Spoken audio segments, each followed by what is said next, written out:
नमस्कार, जय हिंद। और क्या हाल है? आइए जानते हैं क्लास 6 चैप्टर 3 जिसका नाम है आरंभिक नगर। इसके पिछले वीडियो में यानी पिछले चैप्टर में हम लोग यहाँ पर छोड़ दिए थे कि इंसान जो है एक जगह टिकने के बाद कैसे खेती वगैरह शुरू किया, मतलब खेती शुरू करने के साथ साथ टिका। अब टिकने के बाद वो नगर किस तरह बनाना शुरू किया, यही इस चैप्टर में हम लोग पढ़ेंगे। ओके, पहला टॉपिक हमारा इस चैप्टर में है, कहानी के तौर पे है, वो है पुराने भवन को क्यों संरक्षण किया जाता है। इसके अंतर्गत एक ठोस कहानी है। दो लड़के जसपाल और हरप्रीत, ठीक है, छोटे बच्चे, वो अपने घर की गली में क्रिकेट खेल रहे थे। कुछ लोग खंडहर की तारीफ़ कर रहे थे, तो वो सोचने लगे कि आखिर इसकी तारीफ़ क्यों कर रहे हैं। तो वो लोग कुछ कह रहे थे कि इसकी वास्तुकला को देखो यार, इसकी डिज़ाइन को देखो, कितना बढ़िया इसका डिज़ाइन बना है। वो लोग कह रहे थे कि मंत्री जी को इसका पत्र लिखते हैं और पत्र लिखने के बाद मंत्री जी इसकी मरम्मत वगैरह करा के इसको सुरक्षित रखेंगे। अब यही बात सुनकर के भाई वो लोग बोले, मतलब वो दोनों छोटे बच्चे बोले, क्यों भाई क्यों, ऐसा क्या आपत्ति पड़ी कि वो उस भूतिया बंगले को जगा रहे, क्योंकि वो छोटे बच्चे उसको भूतिया बंगला ही कहते थे। देखिए, हड़प्पा की कहानी इसलिए क्योंकि जसपाल हरप्रीत ने खंडहर को देखा था और यहाँ पर बहुत ढेर सारे खंडहर थे। हड़प्पा में बहुत सारे इमारतें थी। देखिए, कितनी जो भी इमारतें हैं ज़्यादातर वो क्या करती हैं, अपना खुद का इतिहास खुद बयां करती हैं। इसलिए हम लोगों ने हड़प्पा में जांच पड़ताल किया इमारतों की। वहाँ पे लगभग 150 साल पहले जो पुरास्थल मिला हड़प्पा में, वहाँ पर लाइनें बिछाई जा रही थी। पंजाब में नहीं है, हालांकि ये पंजाब में पहले था, पर पंजाब का दो बंटवारा हो गया, आधा पंजाब चला गया पाकिस्तान में, आधा अपने यहाँ पे है। तो वही जो पाकिस्तान का पंजाब मतलब इलाका है वो है हड़प्पा। वहीं पे लगभग 150 साल पहले जब बिछाया जा रहा था रेलवे लाइन, तब वहाँ पे हम लोग को जो है हड़प्पा पुरास्थल दिखाई पड़ा था। जो इंसान थे, जो इंजीनियर थे, जो इन रेलवे लाइन को बना रहे थे, वो लोग क्या किए कि ईंटों को वहाँ से निकाले जो इमारतें पड़ी थी, क्योंकि उन इमारतों में ईंटें बहुत अच्छी किस्म की थी, बहुत ही अच्छी किस्म के होने के कारण वो लोग निकाले। सोचे कि खाली खंडहर है, हमको मिल जा रहा है ईंटें, तो इसी में लगा देते हैं। इससे बहुत सारी इमारतें जो है नष्ट हो गई। इसलिए फिर 80 साल बाद फिर जो है पुरातत्वविद वहाँ पर दोबारा गए, जांच पड़ताल किए, तो पता चला कि भाई ये तो अपने यहाँ का, अपने उपमहाद्वीप का, भारतीय उपमहाद्वीप का पुराना शहर है, बहुत ही प्राचीन शहर है ये। अब यहाँ पे जो है ये शहर जो है 4700 साल पहले का था। तो कार्बन डेटिंग से ये पता किया गया। इस सभ्यता का फिर नाम किस तरह रखा गया, जब इसको खोज लिया गया तो इस सभ्यता का नाम हड़प्पा के नाम पे ही रखा गया। क्यों? क्योंकि हड़प्पा सबसे पहला खोजा गया शहर था, मतलब नगर था इस सभ्यता का। तो आजू बाजू जो दूसरे तीसरे नगर मिले, जैसे मोहनजोदड़ो और बहुत सारे नगर थे, वो सारे नगरों को मिलाकर बोल दिया गया कि ये हड़प्पा सभ्यता के सारे नगर हैं। अब बताओ कि ज़्यादातर क्या किया जाता है कि पुरानी इमारतों को ख़त्म करके नया इमारत उसकी जगह ले लेता है। क्या ये सही है? क्या सुरक्षित करना चाहिए पुरानी इमारतों को? देखिए, उन इमारतों को सुरक्षित करना चाहिए जो अपने अंदर एक इतिहास को लिए बैठे हैं, जिनसे हमें इतिहास के बारे में कुछ ना कुछ जानकारी मिल पाए। ऐसी धरोहरों को हमें सुरक्षित रखना चाहिए जो हमारे पूर्वज बना के गए हैं, जिनसे हमें कोई ना कोई प्रेरणा मिलती हो। ऐसी चीज़ों को हमें सुरक्षित रखना चाहिए। नेक्स्ट देखिए, उन स्थानों के बारे में जान लेते हैं जो हड़प्पा के सभ्यता के टाइम के हैं। जैसे पंजाब है, सिंध प्रांत है। सिंध प्रांत उनको कहते हैं, ये सारी नदियों का जो ये पूरा प्रांत है, इसी को कहते हैं सिंध प्रांत। उसके बाद है हरियाणा है, राजस्थान है, उत्तर प्रदेश है, गुजरात है, पाकिस्तान है। जैसे ये आलमगीरपुर, ठीक है, ये उत्तर प्रदेश में, ये है राखीगढ़ी, ये लोथल है गुजरात में, धौलावीरा, चन्हूदड़ो, मोहनजोदड़ो और सुतकांगडोर। हड़प्पा मैंने बताया ही था। हड़प्पा कौन सी नदी के किनारे है? ये तीसरी वाली नदी कौन? ये है रावी नदी। रावी नदी के किनारे हड़प्पा है, ठीक है। तो ये याद रखिए आप लोग। सिर्फ इन सब जगहों पे खाली इमारत ही नहीं मिला है, क्या लगता है इमारत ही मिला होगा? यहाँ पे लाल बर्तन भी मिले, मोहर मिले, बाट मिले, चित्र मिले, मूर्तियाँ मिली, सोने मिले, चांदी मिले, बहुत कुछ मिले हैं यहाँ पे। आगे थोड़ा बात करेंगे इसके बारे में। आज के नगर से ये सब नगर किस तरह अलग हैं, क्योंकि एक जैसा होता तो हम लोग पढ़वे नहीं करते इसको, तो इसलिए इसमें कुछ खास बात है, इसलिए इसको पढ़ रहे हैं हम लोग। देखिए, हड़प्पा के नगरों की क्या विशेषता थी भाई। वहाँ के जो नगरे थे 2 या 2 से अधिक भागों में बटे हुए थे, ज़्यादातर 2 या 2 से अधिक भागों में। कैसे भाई? तो ऊंचा एक होता था नगर का हिस्सा और एक हिस्सा निचला हिस्सा होता था। ऊंचले वाले हिस्से को बोलते थे नगर दुर्ग। वहाँ पे ज़्यादातर जो ऐसे लोग रहते थे, मतलब कि जो अमीर थे, जो शासन वगैरह चलाने में जो है मतलब कार्यरत थे जो, और पुरोहित लोग जो थे और नगर निर्माता जो होते थे, जो मतलब बढ़िया ओहदे पे लोग थे वो लोग यहाँ पर रहते थे ज़्यादातर, और जो निचला हिस्सा था वो बड़ा हिस्सा था इसके मुकाबले में। तो यहाँ पे लोग जो है गरीब ज़्यादातर रहते थे, मिडिल क्लास लोग यानी मध्यवर्गीय लोग रहते थे, और भी बहुत सारे जैसे व्यापारी हो गए, ठीक है, किसान हो गए, इन सब लोग जो है निचले वाले हिस्से में रहते थे। अब यहाँ पे ये जो हिस्सा था निचला वाला हिस्सा, ज़्यादातर जो हड़प्पा के नगर है निचला हिस्सा उसमें पूर्वी इलाके में मिलता था, और ये जो नगर का दुर्ग है, नगर दुर्ग, ये ज़्यादातर पश्चिम इलाके में मिलता था। यहाँ की सड़कें भी जो मेन सड़कें होती थी इस नगर की, वो ज़्यादातर सड़कें जो है पश्चिम से पूरब की दिशा में बनती थी। इसका ये फ़ायदा था भाई कि जो हवाएं चलती हैं पूर्वैया या पछुवैया, वो सारी हवाओं से ही वो जो है सड़क जो है साफ़ हो जाती थी, वहाँ के धूल वगैरह वो हवाएं ही उड़ा देती थी। मतलब कितना दिमागी थे ये लोग, एक बार सोच के देखो यार। मतलब और ये नगर दुर्ग और ये निचला नगर ये चारों तरफ से घिरा हुआ होता था 4 दीवारियों से, जिसको एक चिनाई करके इंटरलॉकिंग प्रक्रिया के द्वारा ईंटें जो है एक दूसरे से जुड़े रहते थे। मतलब बहुत मजबूती से वो दीवारें बनाई जाती थी। नगर दुर्ग जहाँ पे खास लोग रहते थे वहाँ पे कुछ खास इमारतें मिली हैं जिसको हम आगे बताते हैं, ठीक है। ये मोहनजोदड़ो, हड़प्पा, लोथल, इन सब जगहों पर कुछ खास इमारतें मिली हैं। जैसे भंडार गृह बहुत जगह मिला, हड़प्पा में मिला है, मोहनजोदड़ो में मिला है, लोथल में मिला है, जो बड़े बड़े नगर हैं। भंडार गृह में अन्न वगैरह इकट्ठा करने के लिए ये रखा गया है। और भी यहाँ पे एक चीज़ मिला है, मोहनजोदड़ो में मिला है बहुत प्रमुख चीज़, स्नानागार। ये चीज़ पूछा जाता है ज़्यादातर। तो स्नानागार में क्या है भाई, ये ईंटों से एकदम इंटरलॉकिंग प्रक्रिया से बना हुआ है। मतलब बहुत मजबूती से इसकी जुड़ाई हुई है, प्लास्टर वगैरह करके इसके ऊपर चारकोल की परत चढ़ा करके, जिससे पानी का रिसाव ना हो, इस प्रकार से इसको बनाया गया है। इसमें कुएं के द्वारा पानी आता है और यूज़ करने के बाद वो नालियों के द्वारा उसको निकाल दिया जाता है। मतलब ड्रेन सिस्टम भी बहुत बढ़िया था, मतलब पानियों को निकालने का सिस्टम। और भी इसमें खास लोग जो है खास मौके जब आते थे, कोई इनका ओकेज़न वगैरह पड़ता था, कोई त्यौहार, तो उस त्यौहार पे इस पे स्नान करते होंगे, ऐसा इतिहासकार बताए हैं हम लोगों को, ठीक है। और कालीबंगा, लोथल और भी जो साइट है जैसे मोहनजोदड़ो, यहाँ पर अग्निकुंड भी मिले हैं। अग्निकुंड बोले तो ये लोग यज्ञ वगैरह भी करते होंगे, ऐसा इतिहासकार बताए हैं। तो इन सब चीज़ों के बारे में जानकारी रखिएगा और पूछ सकते हैं, है ना। सिर्फ इसी में नहीं, बहुत सारी परीक्षाओं में ये चीज़ पूछा जाता है। देखिए, हड़प्पा सभ्यता के भवन और नगर और नाले, नगर की बात तो कर ही चुके हैं, नाले और सड़कों की बात कर लेते हैं वहाँ के, ठीक है। अभी थोड़ी देर पहले हमने मोहनजोदड़ो और लोथल वगैरह की बात कर ली थी। और यहाँ के जो भवन होते थे, ज़्यादातर 2 मंजिल के भवन होते थे सामान्यतः, और इन भवनों में मतलब कुएँ की फैसिलिटी, स्नान घर होता था, आंगन होता था, आंगन के चारों ओर कमरे होते थे। और फिर नालियों की जो बात करें तो नाली जो है ढकी हुई होती थी, चाहे वो घर के अंदर हो चाहे वो बाहर हो, और बाहरी नाली से वो लिंक होती थी, थोड़ा उसमें स्लोप होता था। और फिर वो बाहरी नाली जो है एक प्रमुख नाले से जाके जुड़ती थी, जो मेन सड़क पे नाला बना होता था। उस प्रमुख नाले के रास्ते होते हुए मेन होल में जाता था, जो चौराहा होता था वहाँ पे मेन होल। फिर उस मेन होल से क्या होता था कि अगर मान लीजिए कहीं सफाई वगैरह होनी होती तो वहाँ से वो हो सकती थी। पिछले पार्ट के आप घर के बारे में सोचिए, क्या ऐसा था? पिछले पार्ट के घर हमने बताया था झोपड़ी वगैरह वो बनाना शुरू किए थे पिछले पार्ट में। सड़कें यहाँ पे इस टाइप से होती थी कि 90 डिग्री पे हर एक सड़कें काटती थी, यानी कि एक सड़क सीधी जा रही है तो फिर एक सड़क उस पर 90 डिग्री की एंगल बनाएगा सीधा, इस टाइप सा। ऐसा नहीं है कि ऐसे आई ऐसे से लहरिया के सांप की तरह, जैसे अपने यहाँ होता है ऐसे घुमाओ ऐसे, इस टाइप का नहीं होगा। और 90 डिग्री पे होती थी, पक्की ईंटों की ज़्यादातर सड़कें होती थी। तो ये हो गई सड़कें, भवनें, नाले, मतलब कुल मिला के एकदम बढ़िया उन्नत किस्म का जो है बनाया गया था। इतना इस नगरीय जीवन क्या होता है, ये कौन सी हेडिंग है, तो इसके बारे में थोड़ा जान लेते हैं। जैसे आजकल का नगरीय जीवन किस तरह से बीत रहा है, जैसे आप नगर में अपने रह रहे हैं तो वहाँ पे आपका जीवन किस तरह से बीत रहा है। पढ़ने में जा रहा है आपका जीवन, कुछ समय तो आपका पढ़ने में जा रहा है, कुछ समय आपका फोनियाने में जा रहा है, कुछ समय आपको क्या कहते हैं यार, टिकटॉक, ये जो इंस्टाग्राम, फेसबुक, व्हाट्सएप, ये इन सब चीज़ों में जा रहा है, यूट्यूब में हम जानकारी लेते हैं। हड़प्पा की सभ्यता के बारे में ये बताया जाता है कि हड़प्पा के जो नगरें होती हैं वो ज़्यादातर व्यस्त नगरें थी, मतलब बहुत हलचल वहाँ पे हुआ करती थी। वहाँ के लोग जो है ज़्यादातर ये काम करते थे कि खास इमारतों को किस तरह बनाना है, नगरों को किस तरह निर्माण करना है उसका, ये सब की योजनाएं बनाते होंगे।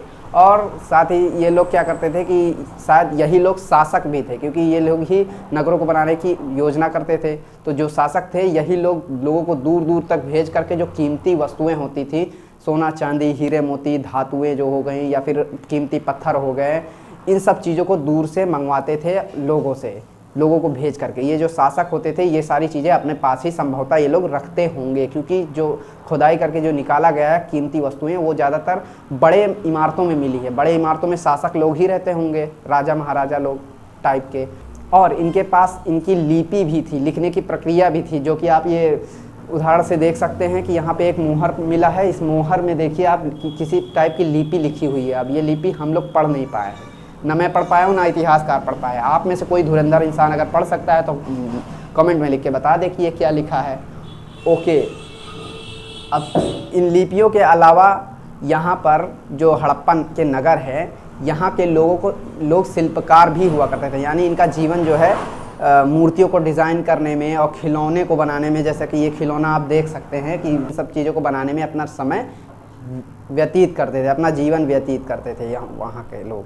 और इन सब चीज़ों की डिज़ाइन सीखने के लिए दूर दूर तक जाते थे। जैसे मेसोपोटामिया में की सभ्यता एक है, वहाँ पर जो है हड़प्पा सभ्यता के जो सिक्के हैं वहाँ पे मिले हैं। इसका मतलब कि लोग वहाँ पे जाते थे, दूर दूर तक यात्राएं करते थे। यात्राएं करने के साथ वहाँ की किस्से कहानियाँ भी लेके आते थे कि वहाँ पे किस टाइप से लोग क्या मान्यताएं रखते हैं, और वहाँ के जो खिलौने वगैरह है वो भी लेके आते थे जिससे उनके बच्चे खेलते होंगे। अब क्या यही सारी चीज़ें जो पिछले पार्ट में हमने पढ़ाया मेहरगढ़ के बारे में, क्या उसमें ये सारी चीज़ें मिली थी? उनके मेहरगढ़ के गांव में ये सारी चीज़ें थी क्या? अगली हमारी हेडिंग है नगर और नए शिल्प। इन हड़प्पा के नगरों में क्या क्या मिला था, इन सब चीज़ों के बारे में भी थोड़ा जान लेते हैं हम लोग। देखिए, हड़प्पा के जो नगर थे वहाँ पे आर्कियोलॉजिस्ट जो थे उनको खुदाई के दौरान मतलब उनको क्या क्या चीज़ें मिली, जैसे पत्थर, शंख, सोने, चांदी, तांबे, कांसे हम बताना चाहेंगे। कांसा जो है तांबा और जस्ता, इस दोनों का मिक्सचर होता है ये। ओके, और औजार, हथियार, गहने, बर्तन, बाट, मुहरे जो वहाँ पे ज़्यादातर मिली हैं, वो मुहरों पर देखे होंगे आप जानवर का जो है चिन्ह बना हुआ है, जानवर के जो है प्रतीक वगैरह बने हुए हैं। और जो काले कलर के मतलब जो बर्तन मिले हुए हैं वो काले डिज़ाइन उसके ऊपर किया गया हो, और वो लाल रंग के ज़्यादातर बर्तन हुआ करते थे। और जो विशेषज्ञों द्वारा ये सब चीज़ें ज़्यादातर बनाई जाती हैं, ऐसा इतिहासकार हमारे कहते हैं। क्यों? क्योंकि आप जो ये मूर्ति देख रहे हैं, ये मूर्ति की आप कला को देखिए, मतलब इसके स्ट्रक्चर को देखिए, किस डिज़ाइन से इसके दाढ़ी को कितने मतलब बारीकी से बनाया गया हुआ है। ये कोई एक एक्सपर्ट इंसान ही कर सकता है। विशेषज्ञ किसको कहते हैं? जो इंसान किसी काम में एकदम महारत हासिल कर लिया हो, उसी को विशेषज्ञ कहते हैं। हम लोगों ने पार्ट 2 में ज़्यादातर हम लोगों ने खेती के बारे में और पशुपालन के बारे में और स्थिरता के बारे में मनुष्य के, यानी कि वो एक जगह कैसे टिके, इसके बारे में बात किया गया था हम लोगों ने। और इस चैप्टर में हम लोग नगरों के बारे में बात कर रहे हैं। अब बात आती है कि जो कपास था, ये कपास आज से लगभग 7000 साल पहले उगाया गया था लगभग। तो उगाने के बाद उसके बाद हम लोग को 4700 साल पहले, आज से 4700 साल पहले कपड़े का साक्ष्य मिला है मोहनजोदड़ो में, जो कि चांदी के फूलदान के ढक्कन में और तांबे के वस्तुओं से चिपका हुआ था। ओके, इससे ये पता चलता है कि कपास उगाया तो बहुत पहले ही जा रहा था, लेकिन कपास का जो कपड़ा वगैरह जो बनाया गया होगा वो शायद कुछ समय बाद बनाया गया होगा, या फिर हो सकता है कि 7000 साल पहले जब कपास लगाया गया था तभी बनाना शुरू कर दिए होंगे, लेकिन उस समय का अवशेष आज तक बच नहीं पाया, इसलिए हम लोग उसको देख नहीं पाए। अब इसमें जो बाट वगैरह आपको दिखाई पड़ रहे हैं, ये बाट को देखिए, इसका उपयोग किस लिए किया जाता होगा? बहुमूल्य जो वस्तुएं होंगी उनका जो है नाप तोल के लिए, या बहुमूल्य जो पत्थर होंगे उन चीज़ों को तौलने के लिए इस पत्थर के बाट को, जो वाइट कलर का है, इसका प्रयोग किया जाता होगा। और ये आभूषण देखिए, इस आभूषण की मतलब पत्थर के अंदर होल करके उसमें धागा डाल करके बनाया गया है, यानी किस तरह से इसको किया गया है ये कोई एक एक्सपर्ट ही कर सकता है। इसी तरह से जो बगल में आपको दिखाई पड़ रहा है वो ब्लेड हैं जो कि पत्थरों के बने हुए हैं। तो ये सब कुछ सामान मिले हुए हैं हड़प्पा में। पसीने बहुत हो रहे हैं यार। ओके, नेक्स्ट टॉपिक आइए देखते हैं। देखिए आपके चैप्टर में एक कीवर्ड है फेयंस। इस फेयंस के बारे में भी थोड़ा जानकारी ज़रूरी है लेना। ये जो फेयंस, देखिए पत्थर वगैरह जो भी होते हैं वो तो प्राकृतिक रूप से बन जाते हैं, लेकिन फेयंस जो होता है वो कृत्रिम रूप से बनाया जाता है। इसमें क्या होता है, बालू या फिर जो स्फटिक पत्थर होते हैं, स्फटिक पत्थर, ऐसे पत्थरों को गोंद से मिला करके इसको बनाया जाता है। बाद में इसकी चिकनी परत पर क्या चढ़ा दिया जाता है, नीला रंग या फिर हल्का समुद्री रंग चढ़ा दिया जाता है। इस पे इसका प्रयोग कहाँ होता है, तो मनके वगैरह बनाने में या चूड़ियाँ बनाने में या बाले वगैरह बनाने में या फिर छोटे बर्तन बनाने में इसका प्रयोग होता है। कच्चे माल किसको कहते हैं भैया? कच्चे माल उनको कहते हैं जो प्राकृतिक रूप से या फिर किसान या पशुपालक द्वारा उसको लाया गया हो। और जैसे कि लकड़ी धातु के अयस्क हो गया और कपास हो गई, ये सारी चीज़ें क्या है, ये कच्चे माल हैं। अब लकड़ी को हम लोग क्या बना सकते हैं, व्यापार करने के लिए कुर्सी वगैरह बना सकते हैं, आभूषण बना सकते हैं, धातु अयस्क हो गए। हड़प्पा के धातु बहुत सारे धातु जो वहाँ पे मिल जाते होंगे, या भी बहुत सारी चीज़ें जो हड़प्पा में मिल जाती थी, लेकिन कुछ ऐसी महत्वपूर्ण जो बहुमूल्य वस्तुएं थी जैसे कि तांबा, सोना और चांदी वगैरह, ये सब अलग से लेके आते थे वो लोग। कहाँ से ले आते थे? तांबा कहाँ से लाते थे वो लोग? तो राजस्थान से लाते थे और पश्चिम एशिया से लाते थे, या फिर ओमान के कुछ देश हैं वहाँ से लेके आते थे। और कांसे कहाँ से लेके आते थे? कांसे यानी कि कांसा बनाने के लिए जस्ता कहाँ से लाते थे? तो जस्ता ईरान, अफगानिस्तान, इन सब जगहों से लेके आते थे। और सोना का था वो गुजरात वगैरह और ईरान, अफगानिस्तान, इन सब इलाकों से वो लेके आते थे। जैसे कि आप देख रहे हैं कि इन सब चीज़ों को लाने के लिए लाते कैसे थे। इस टाइप का खिलौना अगर वहाँ बना है तो इस टाइप के वो बैलगाड़ी का यूज़ करते होंगे वो लोग, है ना। मोहर भी आपको दिखाई पड़ रहा है, जिससे ये पता चलता है कि कोई भी सामान ले जाने से पहले उसके ऊपर मोहर लगाकर उसकी पुष्टि कर देते थे, ताकि वो जिस जगह पे, जिस स्थान में जाए वहाँ पे सुरक्षित जाए। नगरों में जो लोग रहते थे उनके लिए भोजन कहाँ से भिजवाया जाता था? उनके लिए भोजन, देखिए नगर के साथ साथ लोग कुछ गाँव में भी रहते थे। जो गाँव में रहने वाले लोग जैसे किसान और चरवाहे जो होते थे, वही लोग शहरों में जो शासक और लेखक व्यापारी जो होते थे उनको भोजन पहुंचाते थे। साथ ही जो अवशेष हम लोग को मिले हैं हड़प्पा के नगरों में, गेहूं, जौ, दालें, मटर, सरसों, तिल, इन सब चीज़ों के वहाँ पर हम लोग को अवशेष मिले हुए हैं, जिससे पता चलता है कि ये सारी चीज़ें वहाँ पे उगाई जाती थी। नई बात यहाँ पे ये चीज़ है कि ये लोग जोतने के लिए हल का प्रयोग करते थे। हालांकि हल का अवशेष हम लोग को नहीं मिला है, क्योंकि वो लकड़ी के सामान्यता बने होते हैं, इसलिए वो नष्ट हो गए होंगे इतने सालों में। 5000 साल पहले की बात है ये सारी। तो जो हल का एक स्ट्रक्चर मिला है खिलौने के रूप में, उसको देख करके ये बताया गया, संभवतः ये लोग जुताई के लिए हल का प्रयोग करते होंगे। सिंचाई के लिए ये लोग कैसे करते होंगे? देखिए जिस स्थान पर या जिस क्षेत्र में ये लोग रहते थे उस क्षेत्र में वर्षा कम ही होती थी, तो इसलिए ये लोग क्या करते थे, नदियों और जो सिंध प्रांत की जितनी नदियां हैं, चिनाब और जो भी रावी नदी है, झेलम, इन सभी नदियों के आसपास ये लोग रहते थे और उन नदियों से पानी को संचय करके रखते थे, तालाब वगैरह बना के रखते थे अपने पास। तालाब वगैरह ज़्यादातर ये लोग बस्ती के आसपास बनाते थे, जिससे कि इन लोग को पानी की दिक्कत ना हो। और जो चारागाह भी है वहीं पे बस्ती के आसपास बनाते थे, जिससे पशु पालने के में भी दिक्कत ना हो। ये लोग भी इकट्ठा करते थे, जो हमने पहले चैप्टर में बताया था कुशल संग्राहक के बारे में। ये लोग भी इकट्ठा करते थे। क्या इकट्ठा करते थे कि बेर, फल, मछलियाँ और हिरण के शिकार वगैरह, जानवरों के भी शिकार वगैरह करते थे ये लोग। तो ये तब तो इमरजेंसी के लिए काम आ जाता, ताकि मान लीजिए सूखा करने पर अगर नहीं हो रही है खेती तो इमरजेंसी में ये सारी चीज़ें उन लोग को काम आ जाती थी ना। अब आते हैं अपने इंडिया में कदम रखते हैं। गुजरात के कुछ हड़प्पाकालीन नगर जो हैं उनकी सूक्ष्म निरीक्षण वगैरह जो किया गया था उसके बारे में कुछ चर्चा हो जाती है, उसके बारे में कुछ जान जाइए आप लोग। जैसे कि गुजरात में कच्छ की खाड़ी में खादिरबेत इलाका है, उसके किनारे मिला, खादिरबेत के किनारे धौलावीरा नगर एक है। याद रखिएगा, ये सारे क्वेश्चन बहुत बढ़िया पूछे जाने वाले क्वेश्चन है हर जगह, SSC हो, UPSC हो, चाहे जहाँ। तो ये जो यार नगर मिला था यहाँ पे, ये धौलावीरा नगर, इसकी खास बात ये थी कि ये नगर 3 भाग में बटा हुआ था। सामान्यतः हम लोग जितना देखें, जैसे मोहनजोदड़ो, हड़प्पा, ये सब 2 भागों में बटे हुए थे, ये 3 भागों में बटा हुआ था। और चारों तरफ इसके पत्थर के दीवार से घिरा हुआ था ये, ठीक है, पत्थर की दीवार से। अभी तक हम लोगों ने पक्की ईंटों की दीवार से घिरा हुआ देखा, अब पत्थर की दीवार से ये घिरा हुआ था। ये जो है प्रवेश द्वार इसके बहुत बड़े बड़े यहाँ पे बनाए गए थे, जो धौलावीरा है। और धौलावीरा के जो प्रवेश द्वार से जब अंदर जाते तो बड़ा सा मैदान आपको दिखाई पड़ता है, खुला मैदान, ठीक है, खुला मैदान दिखाई पड़ता है जिसके अंदर कार्यक्रम होते थे सार्वजनिक वगैरह, ठीक है, सार्वजनिक कार्यक्रम। मोहनजोदड़ो एक मूवी बनी है, वो मूवी को आप अगर देखेंगे तो आपको पता चलेगा कि उस मूवी में एक तो सीन है जिसमें बहुत बड़ा सा एक मैदान है जिसके अंदर ऋतिक रोशन जो है किसी जानवर से लड़ता है, शायद हाथी वाथी से लड़ता है, ठीक है, तो वही सब दिखाया गया है। और यहाँ पर एक अभिलेख मिला, ये एक नई बात है, अभिलेख के ऊपर लिपि मिली है, किसकी, हड़प्पा कालीन की लिपि मिली है। मतलब इससे पहले जो लिपि हम लोग को मिली थी वो लिपि मोहर के ऊपर मिली थी लिखी हुई, अब ये पहली बार यहाँ पे अभिलेख के ऊपर हड़प्पा कालीन का मिला हुआ है, ये लकड़ी से जड़ा हुआ अभिलेख था, ठीक है।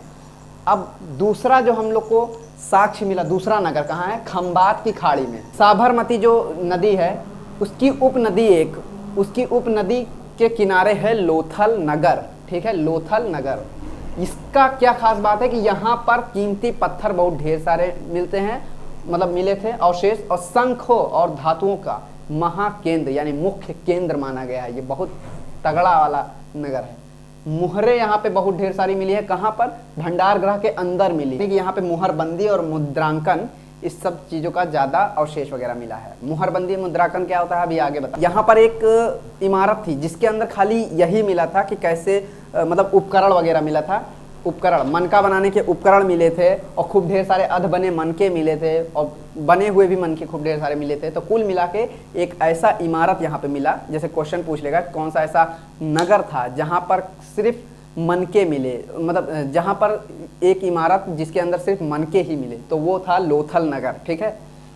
अब यहाँ ये लोथल को हड़प्पा कालीन सभ्यता का बंदरगाह माना जाता है। बंदरगाह बोले तो वो जगह जहाँ पर समुद्र के किनारे ढेर सारी जहाजें रुकती हों उसको कहते हैं बंदरगाह, ठीक है। पहले हम सोचते थे बंदरगाह जहाँ पे बंदर खूब ढेर सारे होंगे वहीं पे बंदरगाह है, तो बंदरगाह यही एक बंदरगाह हुआ करता होगा जहाँ पर जो व्यापार वाले शिप हैं, जहाज, वो आकर यहाँ पे रुकते थे और वहाँ सामान को उतारा और रखा जाता था, लोड और अनलोड हुआ करते थे। कि आप चित्र में देख के आप समझ पा रहे हैं कि ये एक तालाब है जो अभी छोटा हो। इसका प्रयोग जो मुद्रा उद्रा का प्रयोग है, अरे मुद्रा कह रहे हैं, मुद्रांकन और मोहरबंदी कहाँ प्रयोग होता था, इसका प्रयोग उन चीज़ों में होता था जहाँ जिस चीज़ में सामान भरे हो, जैसे कोई डिब्बा हो उसमें सामान भरा हो, या थैली है उसमें अंदर सामान भरा हो, तो उसके ऊपर गीली मिट्टी लगा के उसके ऊपर मोहर लगा दिया जाता है। जैसे कि आप ये मोहर देख पा रहे हैं, ये मोहर गीली मिट्टी के ऊपर ऐसे लगा दिया जाता था, जिससे गीली मिट्टी के ऊपर एक छाप बन जाती थी। तो इसको किस लिए, क्योंकि सामान के अंदर छेड़छाड़ रोकने के लिए, जाहिर सी बात है ये किया जाता है। आज मोहर का प्रयोग क्यों किया जाता है, से बड़ी जो रहस्य है कि आखिर इतनी उन्नत सभ्यता का अंत कैसे हो, ये बहुत बड़ा रहस्य है। इतना मतलब डेवलप था, तो ये 3900 साल पहले लगभग जो है आज से बदलाव आना शुरू हुआ। मतलब इतिहासकारों ने देखा कि यहाँ से बदलाव होना शुरू हो रहा है। अब लोग यहाँ पे गायब हो रहे थे, वहाँ मतलब कि 3900 साल के बाद का कोई वहाँ पे अवशेष नहीं मिल रहा था। अब लेखन की, मोहर की, बाट की जितने भी प्रयोग होते थे, ये सब चीज़ें धीरे धीरे नष्ट हो गई, बंद हो गई। इसका कच्चे माल का जो आयात होता था वो बहुत कम हो गया, ना के बराबर हो गया। मोहनजोदड़ो में जो सड़कें थी, बड़ी बड़ी चौड़ी चौड़ी सड़कें, उन सब सड़कों पे एकदम कचड़ा अचड़ा छा गया। अब उन सड़कों पे क्या हुआ कि सड़कों के ऊपर झुग्गी झोपड़ी इन सब के जैसे कुछ छोटे छोटे घर बना के लोग रहने लगे। जल का निकास जो प्रणाली था वो एकदम नष्ट हो गया, उसके अंदर सब पता नहीं क्या कूड़ा कचड़ा भर गया यार। अब यार मतलब इतना रहस्य, मतलब एकदम रहस्य, एकदम सस्पेंस दे दिया है। ये सब कैसे हुआ, क्यों हुआ? अब कुछ विद्वान इसका ये मतलब निकालते हैं, जो इतिहासकार होते हैं, कि ये नदी हो सकता है सूख गया हो तो लोग यहाँ से भाग गए होंगे, कुछ बचे कुचे लोग जो में मतलब रहते होंगे, तो नदी सूखना, या फिर कुछ कह रहे हैं कि जंगल का ख़त्म हो जाना, यहाँ के जंगलों का आसपास जो, या फिर ईंधन जो ईंटें बनाने के लिए चाहिए होती हैं, जैसे लकड़ी वकड़ी से जला करके उसको पकाने के लिए, तो इन सब चीज़ों का जैसे ख़त्म हो जाना।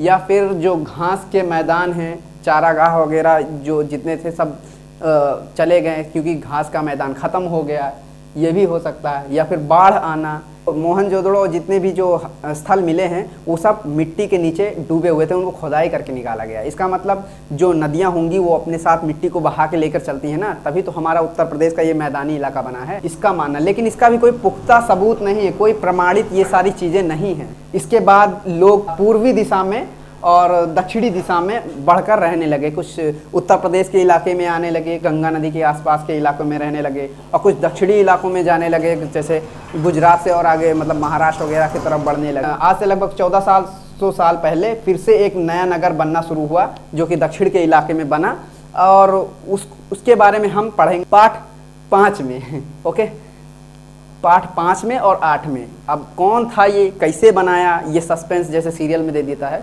वैसे इस चैप्टर में भी दे दिया है कि आखिर ये 1400 साल बाद ये नगर फिर से कैसे बना। जैसे सिंधु घाटी की सभ्यता यानी हड़प्पा की सभ्यता था, वैसे मिस्र में भी कुछ लोग रहते थे जो कि नील नदी के आसपास के क्षेत्रों में रहते थे। और इसके अलावा नील नदी के आसपास के क्षेत्रों को छोड़ के बाकी जितना इलाका है वो रेगिस्तान ही इलाका है, पूरा सहारा मरुस्थल। जहाँ 5000 साल पहले जो मिस्र के राजा थे वो अपनी सेना को भेजे दुनिया में, क्यों भेजे, हीरे जवाहरात वगैरह और ये सोना चांदी, हथियार, हाथी के दांत, इन सब चीज़ों को लाने के लिए बड़े बड़े मकबरे बनाए, जिसके अंदर अपने दादा परदादा या फिर अपने राजाओं का शव दफन करते थे उसके अंदर, जिसको हम लोग पिरामिड के नाम से आज जानते हैं ना। उसके अंदर बहुत ढेर सारी मम्मी मिली है, मम्मी, जिन शवों को मम्मी बोला जाता है, ठीक है, ध्यान रखिएगा, शवों को मम्मी बोला जाता है। साथ ही खाद्यान्न वगैरह भी उसके साथ डाल देते, जैसे शव दफनाए उसी के साथ खाने पीने वाली चीज़ भी दफना दिए, वस्त्र उनके दफना दिए उसी के साथ, गहने दफना दिए, बर्तन दफना दिए, और जो वाद्य यंत्र वगैरह होते हैं वो भी दफना दिए, बातचीत करने वाले जो भी हथियार थे वो भी, जानवर उसके साथ दफना देते थे, सेवक जो जिंदे होते थे उनके सेवक, उनको भी मार के उसी में दफना। कितने बदतमीज, तौबा तौबा तौबा।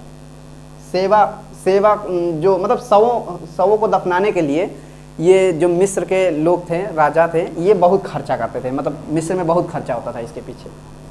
तो ये सब जानकारियाँ थी मिस्र के बारे में, ठीक है। अब कल्पना करो अगर तुम 4000 साल पहले जन्मे होते लोथल में, या मान लो कि हड़प्पा में या मोहनजोदड़ो में, तुम क्या कर रहे होते, सोचो। वही कर रहे होते जो हमने अभी तक पढ़ा है। कमी हो गई हो, गलत हो गया हो तो ज़रूर कमेंट करके बताइएगा। कोई कमी है तो उसको हम अगले चैप्टर मतलब अगले वीडियो में ज़रूर दूर करेंगे। और बाकी तब तक के लिए मैं खान सर का डायलॉग मारता हूँ। मिलेंगे नेक्स्ट क्लास में। जय हिंद।